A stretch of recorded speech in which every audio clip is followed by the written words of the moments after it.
Butu boye ya maponomi bosalemaki na restaurant moko ya monene na Kinshasa. Ba diplomate, ba emisala ma politique, ba société civile mpe bakambi ba bazali nano bilenge, ba bengisamaki mpona kolanda lolenge bilembo bizalaki kopesama na ntango na yango penza. Pe ezalaki libakuli ya kolobela makambo maye mazali na mbano mpe litoma na maponomi maye makotikalaka na lisi toile.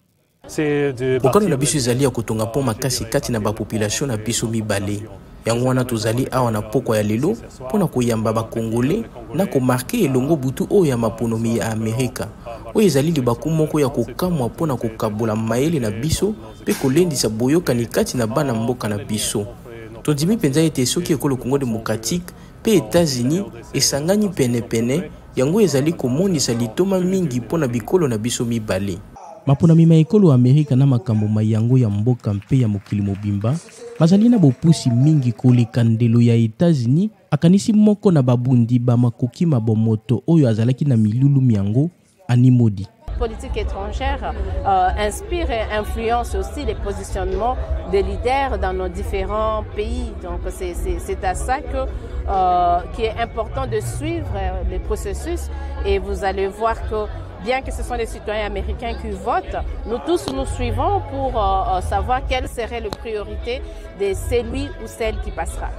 Nanzela ya molulu oyo, ambassade des États-Unis ezali mpena elike ya kolendisa bilenge ya ekolo Congo démocratique, bami pesa mingi na bomoyo bwa politique, pe civique to ya bolingo bwa mboka na bango moko. Politique il y a élection, il y a États-Unis, ils ont vraiment na nguya makasi po et inspiré topé la kisanzela bato ya Afrique topé awana Congo parce que kuna tozomona que tangu élection zo salema et ali eza bato nde moto bazo kende ba voter batu na makanisi na bango na posa o bango ba lingeli na ndenge ba candidat bazo se présenter et ezotinda bango ba s'engager ba voter pour na mutu na bango et ceux qui moni pe na ba élection kuna ba candidat bazake belé tende tikoko awana Congo awa tozana plus de 20 candidats mais kuna bazara mibale ba démocrate ba bimsara moko ba républicain pe moko et ozomona que élection na bango des ezalaka très serré et tant déjà ils sont très serré mutu nyonso aza obligé à telema kende go voter ningi boyebi États-Unis d'Amérique ezali moka munene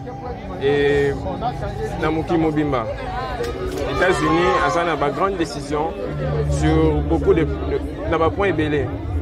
Na ba plan ya sécurité, na ba plan ya alimentation, na ba plan ya financement. Tango ebongisamaki mpona kotala ndenge demokrasi ezali kotiama na misala na bakoto ya bakilometre ya RDC. Kasi pe mpona kolendisa bopesanye makanisi kati na bikolo mibale, bielobi na yango lotikala na boyokani makasi.